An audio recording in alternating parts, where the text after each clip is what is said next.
कांग्रेस जो देश का सबसे पुराना राजनीतिक दल है, दुर्भाग्य से आजादी के बाद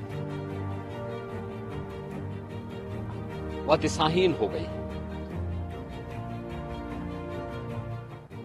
और आज तो वह नेतृत्व विहीन भी हो गई। ये दिशाहीनता का ही दुष्परिणाम है कि कांग्रेस पार्टी के तमाम नेताओं ने लगातार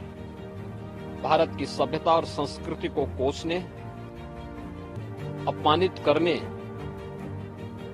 और सनातनता को हर प्रकार से बदनाम करने के कुत्सित प्रयास किए हैं। यूपीए सरकार के समय यही दुर्भाग्यपूर्ण स्थिति देखने को मिली थी, जब कांग्रेस के एक वरिष्ठ नेता ने और उस समय के केंद्रीय गृह मंत्री ने भगवा आतंकवाद के नाम पर भारत की सनातन संस्कृति को अपमानित करने का प्रयास किया था और दुनिया के सामने बदनाम करने का भी कुत्सित चेष्टा की थी। यह हर व्यक्ति जानता है कि कांग्रेस की नीतियां देश के अंदर आतंकवाद और नक्सलवाद का कारण बनी और आज मोदी जी के नेतृत्व में न केवल आतंकवाद और नक्सलवाद की समस्या का समाधान हुआ है, बल्कि देश के अंदर चाहे वह जम्मू कश्मीर का उग्रवाद हो, वहां का आतंकवाद हो, चाहे वह पूर्वोत्तर की अराजकता हो, चाहे देश के विभिन्न राज्यों में यूपीए सरकार के समय जो नक्सलवाद था, लगभग 17 राज्यों में 115 से 120 जनपद ऐसे थे जो नक्सली हिंसा से बुरी तरह चपेट में थे। उस सरकार में आतंकवाद से, उग्रवाद से या नक्सलवाद से लड़ने की इच्छा शक्ति नहीं थी। यही कारण था कि देश में अराजकता थी, अव्यवस्था थी। पिछले 10 वर्ष में देश के अंदर सुरक्षा का एक बेहतर माहौल बना है।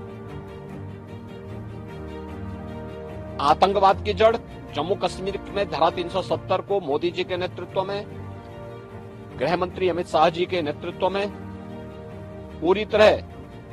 समाप्त करते हुए जम्मू कश्मीर को विकास की मुख्य धारा के साथ जोड़ने का कार्य किया गया। पूर्वोत्तर के राज्यों का जो उग्रवाद था, जो अराजकता थी,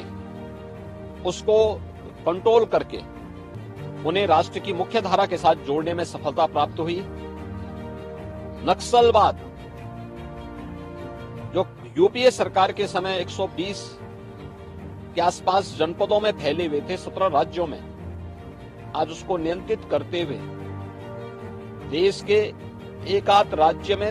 2-3 जनपदों तक मात्र सीमित होकर के रह गया है। और हमारा विश्वास है कि बहुत शीघ्र यहां से भी नक्सलवाद का अंत होगा।